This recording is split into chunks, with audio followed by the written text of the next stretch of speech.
Welcome to another episode of Progress, Potential, and Possibilities, discussions with fascinating people designing a better tomorrow for all of us. I'm your host, Ira Pastor. Welcome, everybody, again to another episode of our show. Today, bringing another really fascinating guest involved in creating a better tomorrow for many people out there. Today, we have the honor of being joined on the show by Dr. Arthur Evans, who is the Chief Executive Officer of the American Psychological Association, a leading scientific and professional organization representing psychology in the United States, and with over 146,000 researchers, educators, clinicians, consultants, and students as members. The organization promotes and disseminates the psychological knowledge to benefit society, to improve lives, a key component of Dr. Evans' life work. Before joining the APA, Dr. Evans spent 12 years actually here in Philadelphia as commissioner of Philadelphia's Department of Behavioral Health and Intellectual Disability Services, led a $1.5 billion transformation of that agency and its services. Dr. Evans is known as a very unconventional leader. Not only does he have expertise in science, research, clinical care, but also a focus on policy, activism, spirituality, looking at really combinatorial approaches to the psychological domain. Dr. Evans has held faculty appointments at University of Pennsylvania Perelman School of Medicine, Philadelphia College of Osteopathic Medicine, as well as Drexel School of Public Health. And he also held a faculty appointment at Yale University School of Medicine. Prior to his work in Philadelphia, he was the Deputy Commissioner for the Connecticut Department of Mental Health and Addiction Services. They're leading many of their strategic initiatives. He holds his doctorate in clinical and community psychology, University of Maryland. Also did a master's degree in experimental psych from Florida Atlantic University, where he also did his undergraduate work. A lot of really cool topics to get into today, and very honored to have him with us. Dr. Arthur Evans, thank you so much for taking the time to come on the show today. Thank you. I'm delighted to be here.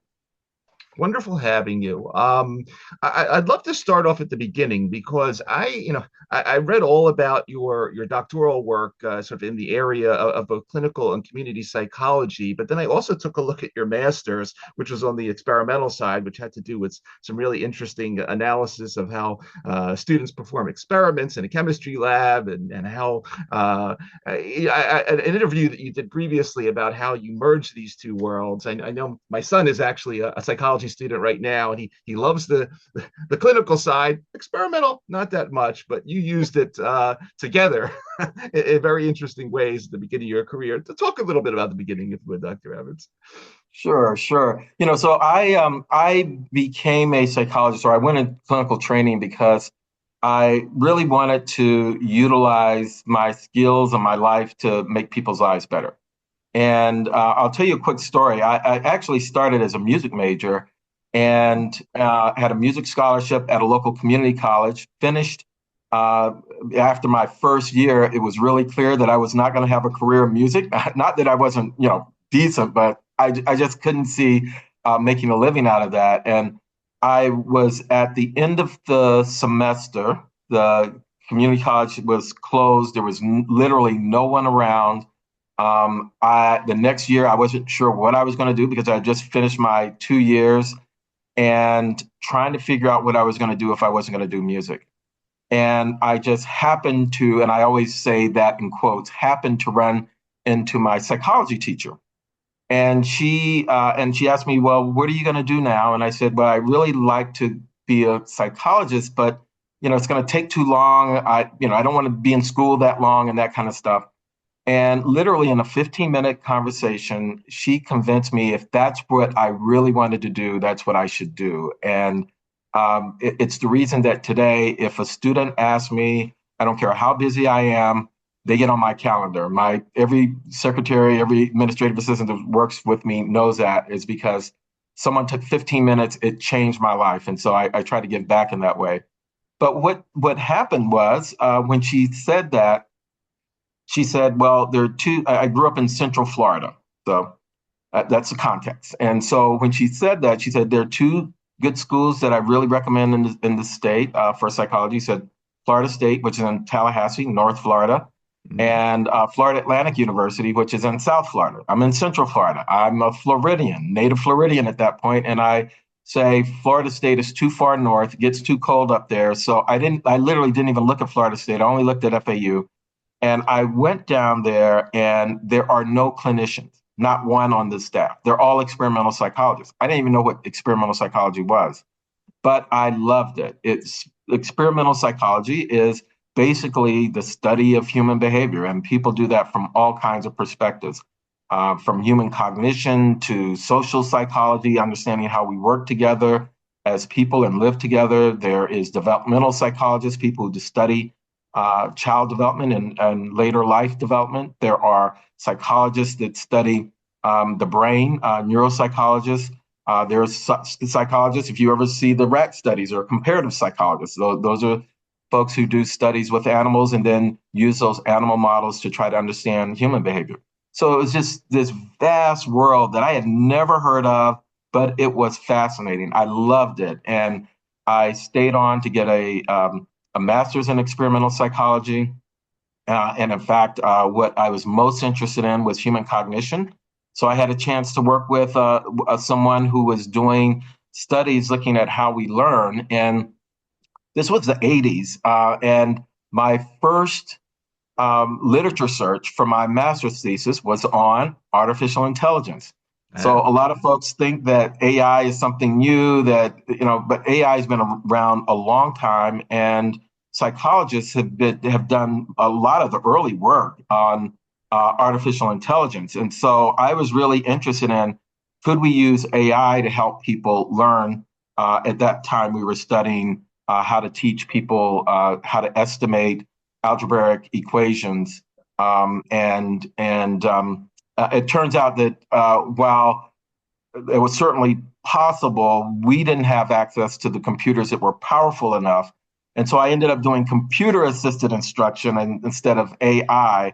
But that was sort of the early beginning of me really thinking like a scientist, being really fascinated with human behavior across lots of different areas. And it really provided a great foundation for the rest of my career, even though when it was time for my doctorate, I did go into clinical psychology. That early foundation and the science of human behavior was enormously important for the rest of my career. Mm-hmm. Mm-hmm. And following that, you leave Maryland, you go to Yale, and at that time, I was reading about this. So this was one of the only programs that had this very interesting mix of, again, clinical experience, but now bringing in sort of the community psychology approach, which plays a very important role in a lot of the things you do next. Saying, hey, not just developing these good clinical services, but having a broader understanding of population health, prevention, early intervention. Talk a little bit about your time at Yale. Yeah, my experience at Yale was really great. There were only two places in the country where I could have done an internship like that. And essentially, clinical psychology is focused on the individual, working with the individual. A lot of times, that work is focused on psychopathology, treating illness. Community psychology, on the other hand, is really about understanding people within a context, within their social context, and working within that context to help better people's lives. So the difference is, rather than only looking at the individual and trying to treat the pathology that an individual is having, community psychologists are really thinking about the broader community and how do you do interventions in the community that can also help the person. And so it was a great combination, and at the time, University of Maryland was one of the few, I wouldn't say one of the few, but at that time, most clinical programs were solely clinical. There were a few that were clinical and community. And so I had gotten that foundation at University of Maryland, but then at Yale, I had a chance to actually apply that. So I was doing things like evaluating prevention programs for children. I was teaching teachers how to work with students better. I was developing program evaluations for community-based programs, and I was also doing the traditional clinical training. So it was a really great setup for what I ended up doing in my career, which is work at a systems level, both trying to understand clinically what were people's needs, but also understanding how to do those larger systems types of interventions, and it really sort of shaped the way I did the rest of my career. Mm-hmm. And what comes next, and then the word transformation comes into a lot of the things you do throughout your career, but sort of the first sort of major transformatory processes. 1998, you are working with Dr. Tom Kirk, Connecticut Department of Mental Health and Addiction Services, and you create this first of its kind recovery-oriented system of care. And again, I'll sum it up and I'll let you go with it. But so the way I took it in many of the publications is, hey, in this process, there is the medical part of it, but we need to do more than just do recovery. A lot more comes into the process of healing and from a holistic perspective. And a lot of this is summed up in a really great paper. We'll put a link to this, Creating a Recovery-Oriented System of Behavioral Healthcare in 2007, Psychiatric Rehabilitation Journal, bringing in everything, partnerships, renewing hope, meaningful activities, coming to grips with when you have setbacks. Talk a little bit about the recovery-oriented system of care and implementing this in Connecticut. Sure. So, maybe I should start with just how I think as a clinician and as an administrator, because I think that really sort of explains how we kind of attack this. So I was really fortunate early in my career when I was an undergraduate in Florida to meet a psychologist named Dr. Naeem Akbar. And Dr. Akbar he described himself as an Afrocentric or African-centered psychologist. He basically was one of the first African-American psychologists in the country, trained back probably in the 60s. I had a chance to work with him, well, not work with him, but to spend time with him. And I remember his ideas were so different than the ideas that I was getting in my clinical training and at that point, my experimental training, because I was an undergrad. And he said he had done a talk once, and his ideas were, rather than thinking about psychology and human behavior from a Western European perspective, thinking about it from an African perspective. It's a very different way of thinking. And he said he had done this talk. At the end of the talk, reporters talking to him, he said, "Dr. Akbar, where did you get those ideas from?" And he said, "I made it up. Just like Freud made up what he had to say, and Jung made up what he had to say." And he tells me that story, and it just sticks with me. It's like, okay, you have a PhD. These other folks, these luminaries in our field, have PhD. They don't have anything more than you have. Maybe they do in terms of their stature and that kind of stuff. But the idea that stuck with me was this idea that we can figure out things. We don't have to only be reliant on our training. We can take our training and our world perspective and use that in new ways and novel ways. And so that was sort of the way I was thinking, even at that early part of my career. And when I was the deputy commissioner for the Connecticut Department of Mental Health, most of the field was still working from a traditional medical model, which is people have illnesses. We try to understand those illnesses. We target interventions at the symptoms of those illnesses as a way of helping people. That's the primary way that we think about our work. But at the same time, there were people, in various parts of the country that were really, really rethinking that. There were a group of people who were rehabilitation not psychologists, but some of them were, but from different disciplines who were saying, we should really be thinking about how we help people from a rehabilitation standpoint. That people have these very serious illnesses like schizophrenia, and we should use a model similar to what we use in other parts of healthcare and other parts of medicine. There were people who were doing studies like Courtney Harding, who was showing that people who had been institutionalized for a very long time, once they were discharged from the institution, they actually got better. In fact, 2/3 of the people who had formerly been institutionalized, not doing well, once they were in the community, they started to do better. There were people who were showing that you could actually, people could recover from many of the symptoms that people were having, whether it was schizophrenia or other kinds of things. So there were all of this research that was happening around the country, and this idea of our focus should not be just treating people's symptoms, but our focus should be on how do we help people have the best life that they can. So that was sort of the philosophical shift that was happening. And the way I describe it is, John Kennedy, when he did the Community Mental Health Act during his presidency, he said, people should not live in institutions. People should live in the community. And so that started a process of deinstitutionalization that in some ways continues to this day. That the idea is that people shouldn't live in these institutions. We should figure out how to help people live in the community. But where that idea, it didn't fall short, but what we didn't recognize was just getting people into the community was only half of the struggle. What we also had to do is to help people to be a part of the community.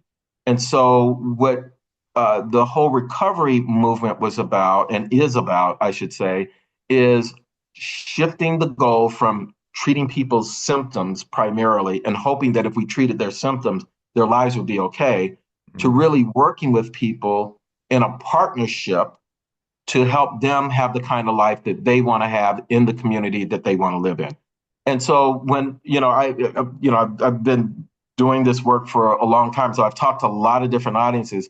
When I talk to lay audiences, people who are not in the mental health field, they go, yeah, of course, that's common sense. We should be doing that.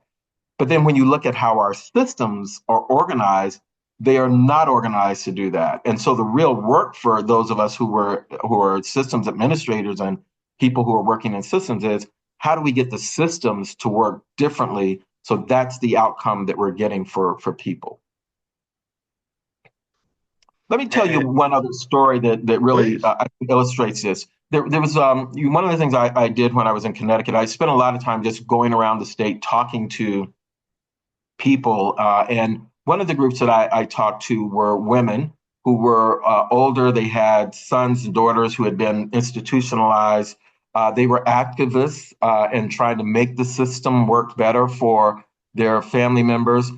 They were really concerned that, a lot of these women would tell me that what's going to happen to my son when or my daughter when I pass away.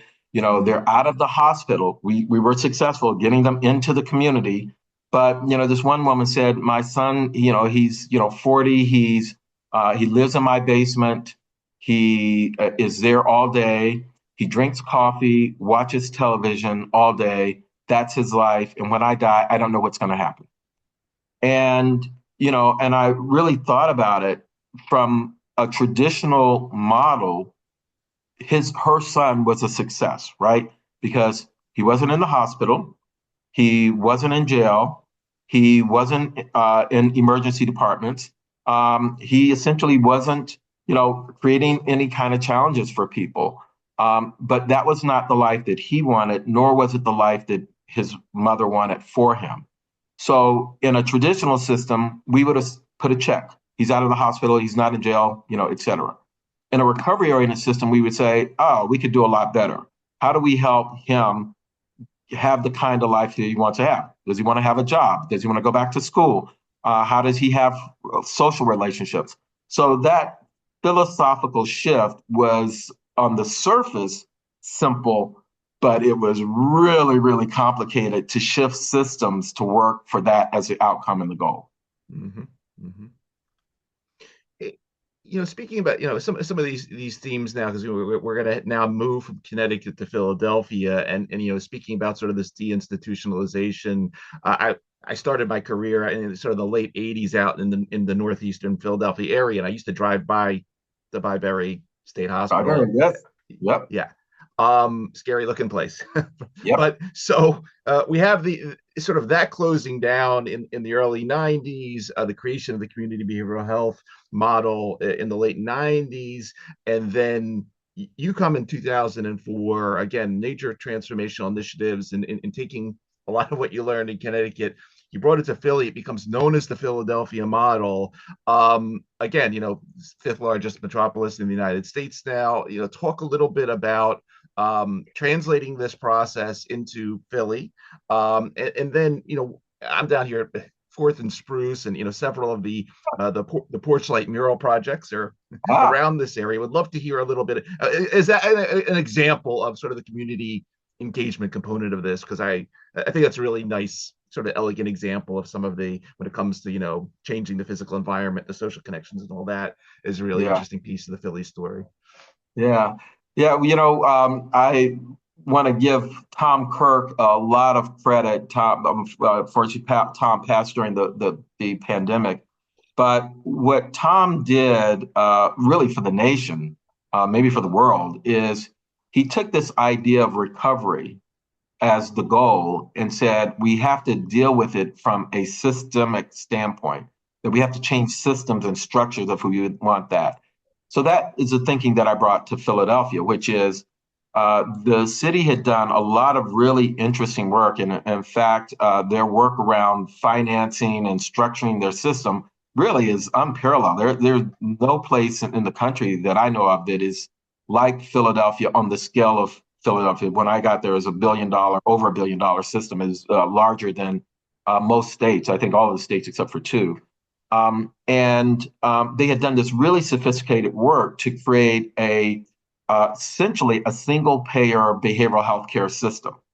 And so for people in the field, you realize that is really unusual, because in most places, you have Medicaid dollars to help people, you have federal block grant dollars. Sometimes children's services are separated from adult services. Substance use is always sometimes separated from mental health, although people have the same condition. So in most places, when you look at the public behavioral health care system, there are multiple entities that are involved in overseeing that system. They don't always work together well, and they are often doing what we call cost shifting. So if I'm the Medicaid director, I want to reduce costs, so I'm going to not pay for certain things so that the other system will pay for it. So that's sort of the mentality in most systems. But Philadelphia had sort of eliminated that. They took all of the money that was coming into the city for behavioral health, put it into one agency. They created the position which I became the first commissioner for. And what they said to me is like, look, we've done all of this infrastructure work and financing work. What we really want to do is focus on clinical care and people and what they call the programmatic aspects of the system. And I said to them, it's like, okay, I was fascinated. I thought it was a really fascinating place. And I said, but if I come, here's what I'm going to do. I'm going to try to move the system to a recovery orientation. Say, yes, Dr. Evans, come on. We want you. And so it really was just a phenomenal experience. I love my experience in Connecticut. I was then fortunate to have another great experience in Philadelphia, where people were really open to new ideas and thinking different. One of the interesting things about Philadelphia is it's a city of first. It's like first public school, first post office, first this. So you have this built-in to the culture that people aren't afraid to kind of move beyond the traditional boundaries. And we really use that to our advantage. And so when we came in, the system was very, very traditional in terms of a lot of focus on clinical care, a lot of focus, sort of medical model, treat illness. But people recognized that we could do better. And so for the first year, we spent just talking to people. And so if you ever want to change a big system, this is one of the things I learned, right? And I learned this in Connecticut and it applied in Philadelphia and actually in my work here at APA, is you got to talk to people first. And you have to build consensus around certain ideas. And so we spent a year just talking. I brought in friends and colleagues and experts from all over the country to talk about this idea of recovery. And then what we did was, similar to what we did in Connecticut, was we created our vision collectively as for what we thought the system should look like. Now, obviously, during that first year, there were things that we started to do. So it wasn't just talking, but it was primarily really building consensus around this idea that our goal should be helping people to have the kind of life that they want to have in the community, and that our role should be assisting that, not telling people. And I did this because a lot of times we have this top-down hierarchical relationship with the people that we work with, where we say, we come up with a treatment plan, we come up with what people need to do, we ask them to sign the treatment plan. If they don't go along with the treatment plan, we will call them resistant, not ready, And so we really tried to flip that and say, that's not our role. Our role is to ask people what they want, to work with them, to design together what that person wants for their life. And then for us as a system, and especially as a system administrator, to make sure that those resources were available and that people work from that perspective. And so that was the philosophical shift. And lots of people, I will tell you that as with any transformational change, there was a lot of this in the beginning. It was like, okay, we were here when you got here, we'll be here when you leave, yeah. Because as a political party, and we call it the we bees and the you bees. We be here when you be gone, because that was the way people deal with people in government. But because we spent the time talking with people and building consensus, even for the people who did this in the beginning, a lot of those people became some of the biggest champions. Because what happened was, as we started to shift the model and work in this more collaborative way, we started to get really great outcomes. There were people, one of my favorite stories is a gentleman that actually ended up working for my agency. But he would tell this story. He said, look, 10 years ago, 5 years ago, whatever it was, I lived, and he could tell you the exact corner that he lived in. I lived behind a dumpster, it was like, Marketing 12 or something like that. I think it actually was Marketing 12. I lived behind a dumpster. I would, dumpster dive for, my meals. I had both mental health and substance use problems. And, if you saw this guy, he wore a suit to work every day, really just poised kind of person. You would never envision that person as a person who was homeless, who had serious mental illnesses and substance use problems, but that's who he was. And and when people started to see that we could work with people differently and get them to this different level in their lives, that was what really started changing things in the system. And when those people, one of the things that we did that I, looking back, was probably one of the smartest things that we did was we created this army of people who could tell their stories, right? Yeah. And we would train them on how to tell their stories. And, if they had 5 minutes or 10 minutes or 15 minutes or 30 minutes, right? And so we had this army of people who had these experiences where their lives had been transformed, who would tell their stories. Anytime we did a conference or a training, the first person that you would hear would not be from me. It would be, I'm Bob. Here's my story. Here's where I lived. Here's where I'm at now. And that really began to change how people saw and to change the possibilities that they saw for people. And that made a huge difference. Mm-hmm. Mm-hmm. And, one other aspect of what you're involved in Philly, it has to do with a partnership between you and a Dr. Aaron Beck, who is sort of was one of the godfathers of cognitive behavioral therapy, University of Pennsylvania. You developed something known as the Beck Community Initiative under the broader what's called the Penn Collaborative, and this is really fascinating work because it's taking not just everything you're talking about, but this principle of implementation science that in taking CBT and evidence-based practices and merging them with technology, AI, and we'll be getting more into that. How we ultimately study how these strategies get implemented more rapidly into the clinical community. There's one really interesting paper. This was from June 2017, where you talk specifically about your experience in sort of the making the shift between sort of relaxation therapy and anxiety disorders to exposure therapy. And I know a little bit about that. Just that I had Lily Brown on the show from over at the Anxiety Center there at Penn. Talk a little bit about the Penn Collaborative, setting up the Beck Community Initiative, because I think this is an extremely important aspect of what else you did here in Philly. Sure.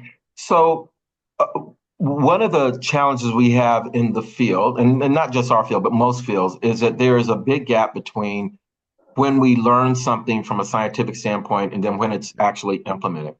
And it turns out that there was a lot of research that had shown that for a wide variety, most people, if you're in the field, you know that CBT is quite effective for treating anxiety disorders and for treating depression and other conditions. But most people don't know that there's a whole body of research, most of it comes from the UK, that shows that CBT can also be quite effective in treating schizophrenia.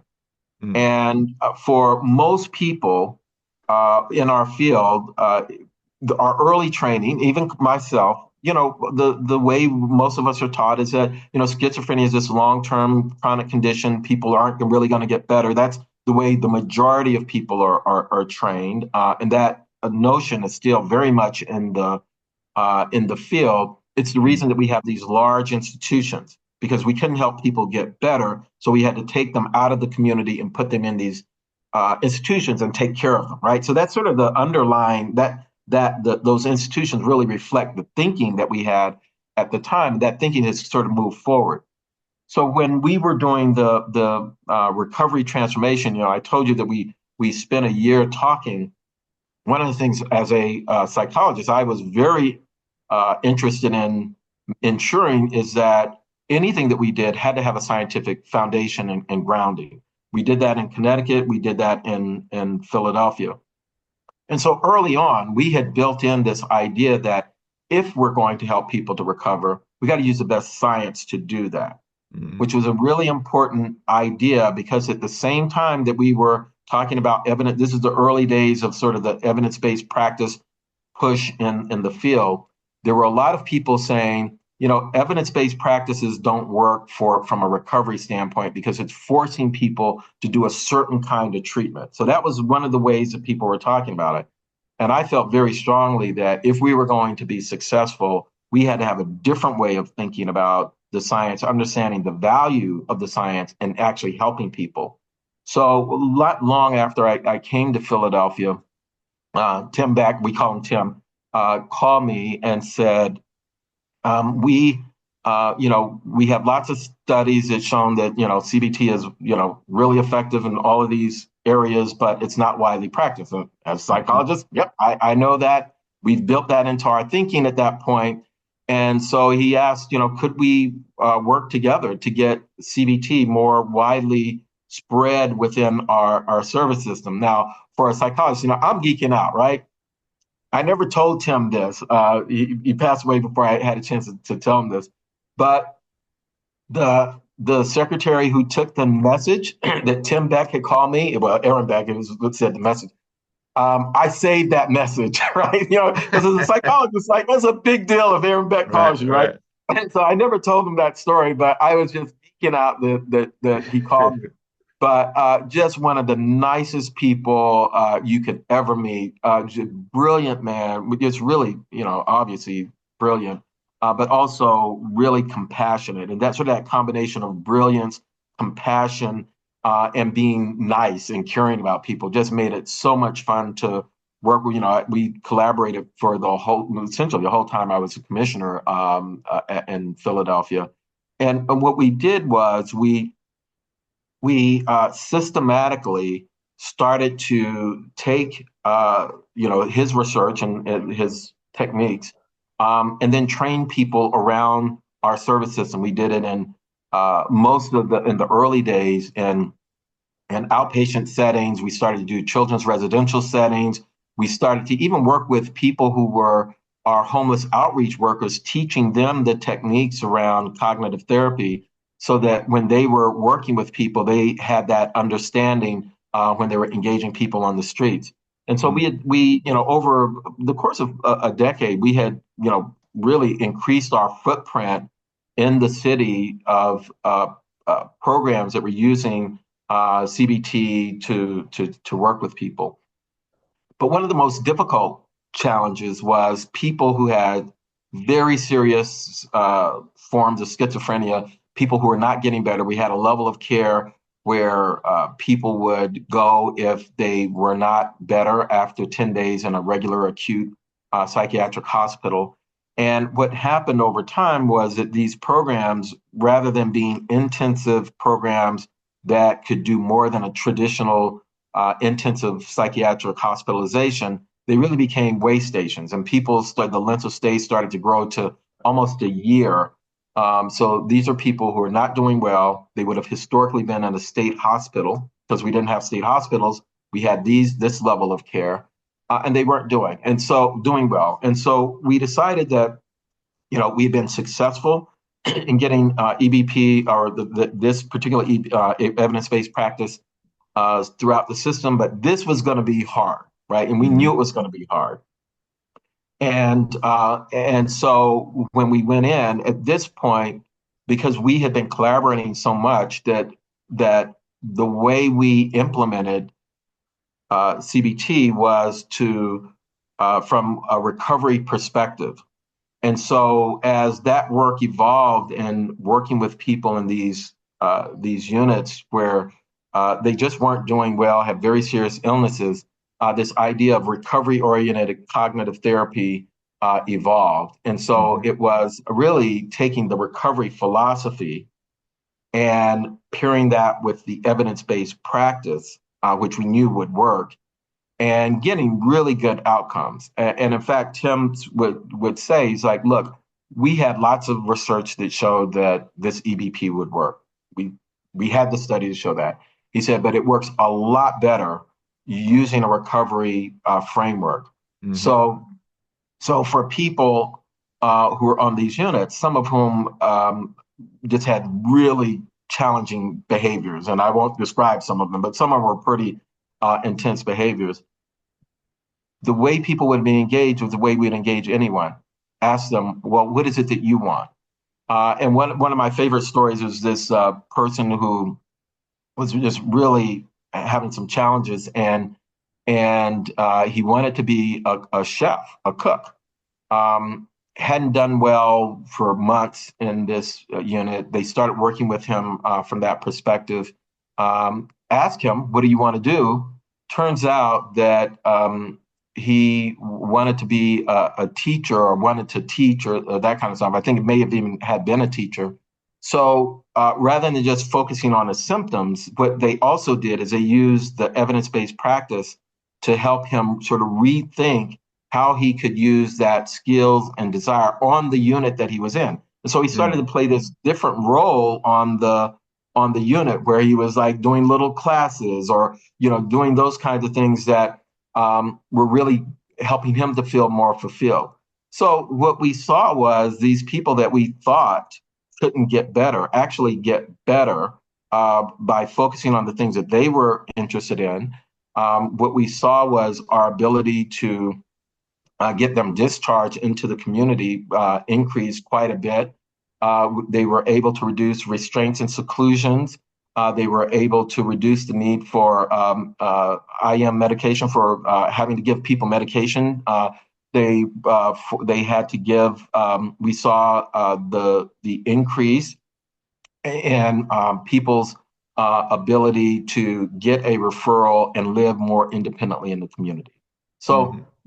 That work, and Tim wrote a book with some of the folks that work with him on that called Recovery-Oriented Therapy. And Mm-hmm. I would say for anyone who works in the field and is working with people with schizophrenia, serious mental illnesses, you have to get that book because it really shows that the way we're trained to think about these issues is counter to what's actually possible when we use science and we use, a philosophy of helping people to get better. Excellent. Excellent. So, 2017 comes now, and you get a call from down in DC and says, Dr. Evans, we need down here now. A huge budget representing, as I mentioned in the bio of the show, the entire psychology community, from clinicians, educators, students. You oversee dozens of peer-reviewed journals in the space. Why did I mean? Obviously, it sounds like a great job, but why did you take the job and leave Philly? Yeah, I love being a psychologist. One of the things we're going to talk about, we talked about my experimental and my clinical community training, but I also, when I was an undergrad, had an opportunity to work with applied military psychologists who were working in the applied world. What you're doing is you're taking science and then you're applying it to real world problems. And in the case of these military psychologists, what they were doing is they were trying to make the aviation, a helicopter essentially, environment safer for Army aviators, and you doing studies to look at policy and practices within that environment that would make the environment safer. And so I also had that experience. So I had this applied, I had experimental, I had clinical, I had community, and I also interned with someone when I was a graduate student at Maryland at the APA, who was doing policy work. So now I'm working with these psychologists who are just taking the work from the field and then translating it into public policy. So by the time, at this point in my career, I'd had this wonderful career of working with all kinds of psychologists, seeing the impact that psychology can have on people's lives. I just thought it was a great opportunity for someone who likes the field and who likes being around psychologists and likes using psychology. It is the greatest job in the world. I have to tell you, because I get to do that every day. And so when I came to APA, I was very interested in the application of psychological knowledge to critical issues. That's what I'd done my whole career. It was always like taking the research, translating it, and looking at how we could apply it to the problems that people were doing. How do we use that to improve the human condition? And so when I was hired, they told me that we would have to do a strategic plan, similar to what I did in Connecticut and what I did in Philadelphia. We spent a good year developing a strategic plan. Now, I could have very easily gotten a consultant. We could have gone in a room and we could have knocked out a strategic plan in a couple of days, and it probably would have been pretty good. But I knew that if APA was going to really transform in the way that people were saying it wanted to transform, that we had to build consensus. And so we took a year, almost a year. We did focus groups, we did surveys, we interviewed every single leader in the organization, or at least we offered to them an interview. We talked to people outside of APA because I wanted to know, you're not a member, but what do you think? What do you think the issues are? And what was really interesting about that process is that there is a lot of consensus in the field about what I believed, which is we ought to be using knowledge from the field to address the critical issues. And that issue came up over and over again. And so that became one of the pillars in our strategic plan, this idea of using psychology to improve the human condition. People were also very interested in helping the public to better understand what psychology is. So we've been talking about everything from, rat studies and, artificial intelligence to, how psychology can be used in the military environment. Most people, when they hear the word psychologist, they think therapist, they think mental health. Now, I do that. I think that's really important, but it's just a small part of this vast field that is about understanding people in all kinds of settings. Yeah. And so we've been really working on those ideas very strategically over the last 7 years now, where we've been really, as an organization, focused on understanding what are the issues where psychology is relevant. And actually, if people are involved, there's a psychological aspect of it. So that finding issues isn't the problem. The issue is how do we narrow and focus, and then trying to use experts from our field. Getting people from our membership to utilize that knowledge to tackle problems. A recent example is social media. Most parents are very concerned about social media. You see legislators saying things like, "No one under 16 should use social media." Well, how do you know? Right? That's that's what you think, but have you really studied that? And so we took that issue, brought together top scientists who actually do research on these issues, understanding how these technologies work with kids, and we came up with a health advisory where we said, here's what we know about social media and its impact. Here are good, and we said social media isn't inherently good or inherently bad. It's how it's used. And here are the ways that it can be used in a positive way. Here are the ways that it can be used in a way that might be harmful. Here are the things that you might want to pay attention to as a parent or someone who is working with kids. It is a great example of I think what many of us in the field believe our field should do more of. Typically, what we would have done is, historically, what we would have done is we would have done a great white paper. We would have taken about a year to do it. The white paper would have been really well researched. It would have been really well written. It would have gone on our website, and maybe 30 people would have seen it. And I'm not being facetious. We've actually done that. But because we went through this strategic planning process, and we said that we're going to be very intentional about using our science, we went the extra step of not just summarizing the literature and saying what it said. We repackaged it so that it could be consumable by the public.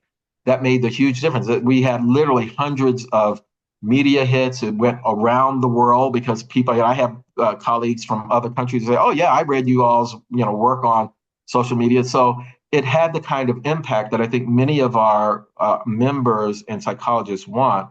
They don't want to spend their lives doing body of research, 30 years of research, and then for it to be on a journal, on a in a library somewhere. They want that work to get out so that people can actually use it. And so that has been enormously fun. And we do that on all kinds of issues, from artificial intelligence to the climate change, to understanding children's mental health, to how do we address the opioid crisis by looking at things like non-pharmacological interventions for pain management, for example. That's something that psychologists do.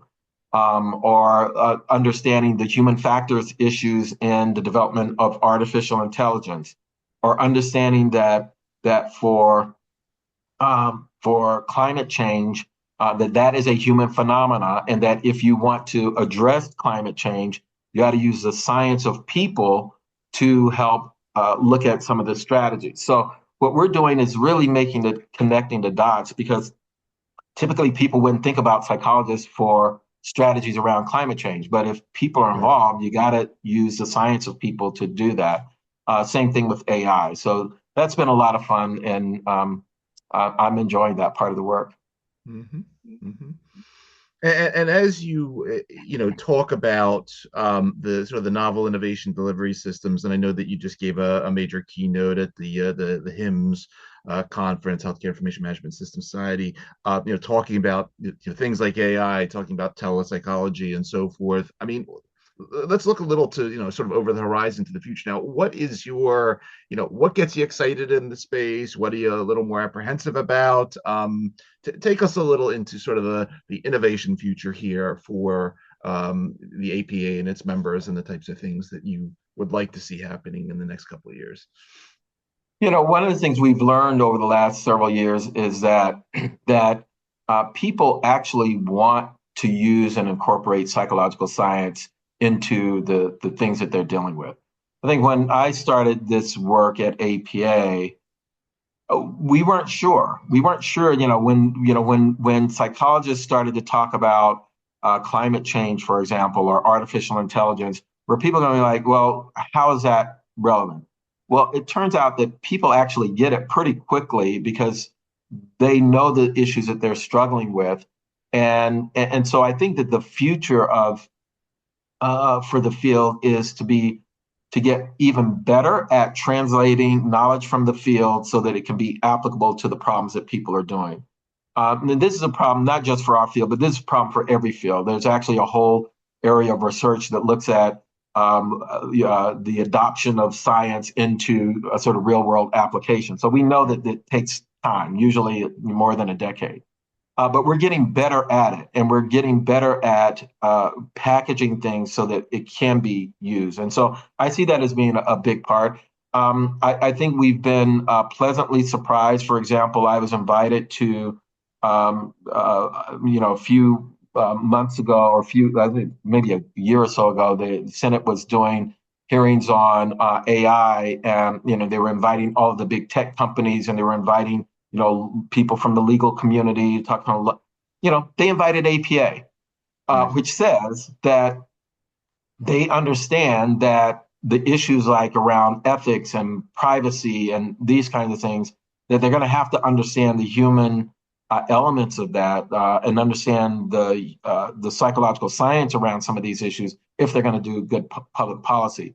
So I think more and more, we're getting better at showing the connection, connecting the dots.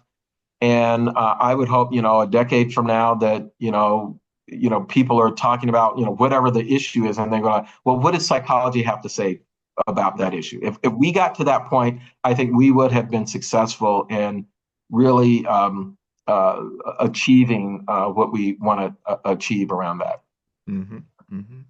And related to that, and very important, another really important thing you're doing now, you were elected, or you became a member of this Science and Technology Action Committee, and we've had the opportunity to profile many of your colleagues in terms of Marshall McNutt and Victor Zhao and Sita Parikh and so forth. You're on this very important committee. You're also on Research America, and I think this is extremely interesting because, as you were talking about psychology's role in policy, in schools, in businesses, clearly setting up the next generation of science and technology to have psychology at the table is extremely important. Since you've elegantly shown us today, there is an art to psychology, there's a science of psychology. Take us to the future here. I mean, craft. I'm giving you a big task here. Craft the future of psychology per the science and technology plan for our country, because we're in a really unique era right now. We are in a very unique era. It's such a great question. One of the reasons that I'm on the Science and Technology Advisory Committee is a group of most of the people are science. They're from areas like physics or microbiology or those kinds of areas. I think I am the only behavioral scientist that sits on that group. And one of the reasons I think it's important to be there is that when people say science, they don't think psychological science. They think biology. They think all these other areas. But I think we have demonstrated that to solve some of the most intractable problems that we have as a society, you have to use the science of people in order to do that. We see that every day. During COVID, we spent literally billions of dollars trying to figure out the infrastructure to get the vaccines to people. And we didn't spend hardly any resources on or any time thinking about, well, how are we going to get people to actually take the vaccine, right? That we could have done a lot better had we thought about the human element of that and using the science that we have available to help increase the likelihood that that people were going to actually use the vaccine. That's just one example, right? Because and so we can't afford as a society for psychological science to be an afterthought, and it's too costly. And and the example I just gave, that issue got politicized. Maybe it would have been politicized anyway, but we still could have done a better job of doing that had we consulted. And so what I would hope is that in the future, what we can do is really make our thinking around issues, to have our thinking around these issues really incorporate the idea that we need to understand what the science of people has to say about this particular issue.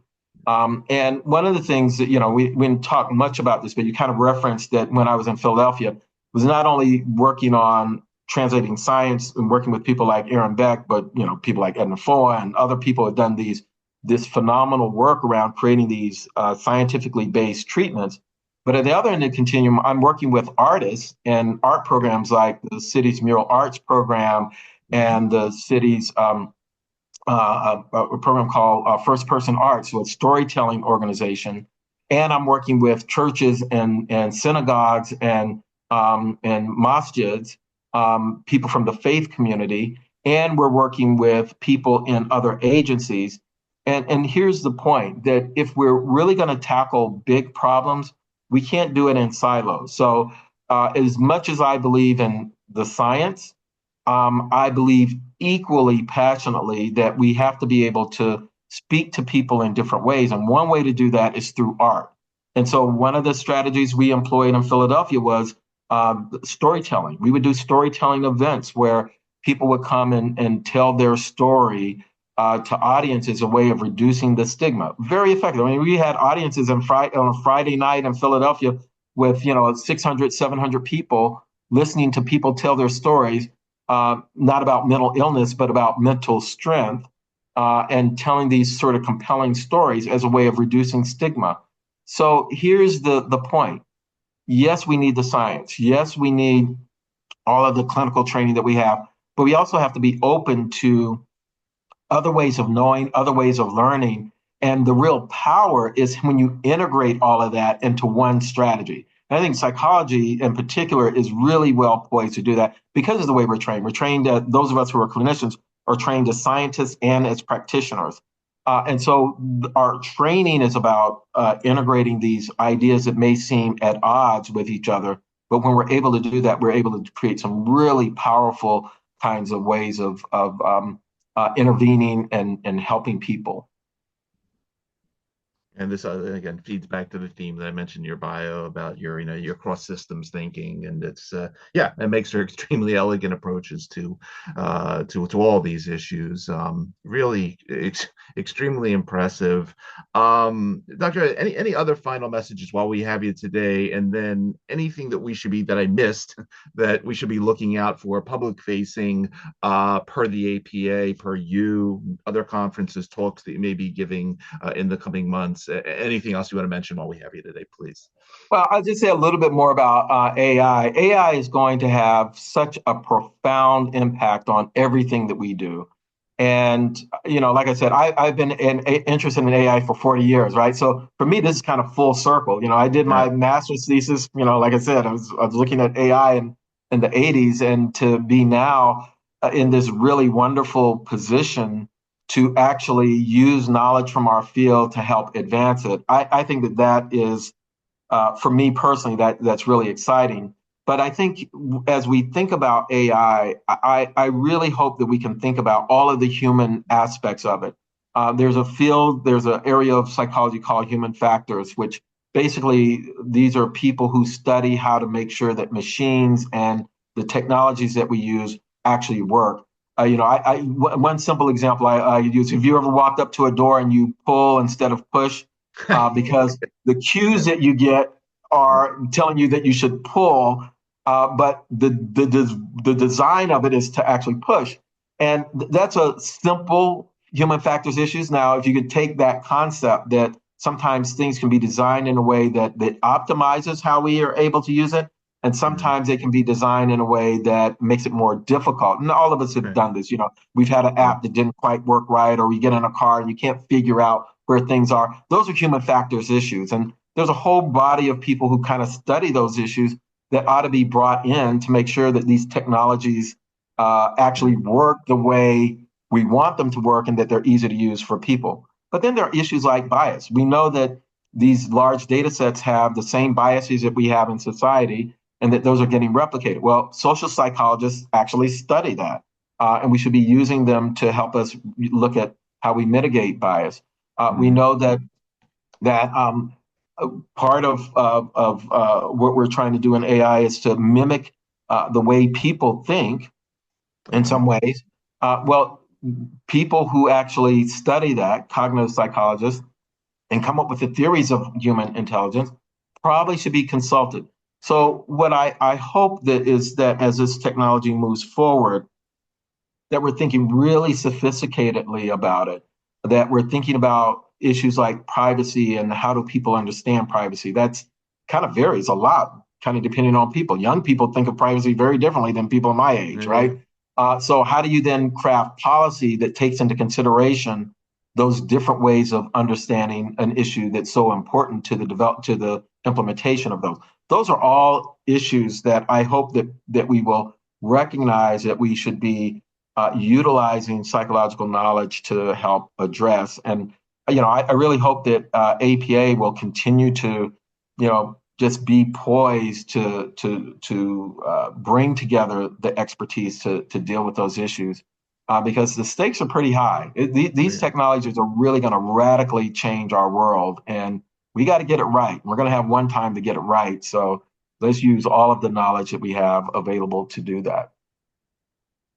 Excellent message, really excellent message. And yeah, you clearly have, whether it's the opioid crisis or social media or psychedelic therapy or any of this new stuff that's coming down the pike, you clearly, again, your combinatorial way of thinking about this is very refreshing and clearly what is required. So it's extremely impressive. It's really been awesome hearing about your journey. I wish you the best with all of this as you continue to move these initiatives forward and continue to evolve the organization. But really awesome work. Again, for everybody that is going to be listening to this episode of our show across the various podcast networks or who will be watching on the YouTube channel, again, you've been spending time with Dr. Arthur Evans, Chief Executive Officer, American Psychological Association. Dr. Evans, again, I want to thank you for taking the time out of your schedule to talk to us for a little while about everything you've been doing throughout your career. Thank you for what you've been doing. And as we like to say here on our show, thanks for helping to create a better tomorrow for millions of people out there via what you're doing. Really an awesome story, and I look forward to continue to follow its evolution. Thank you. I've had a blast just talking with you and recollecting some of these things over the course of my career. So thank you. Really great having you.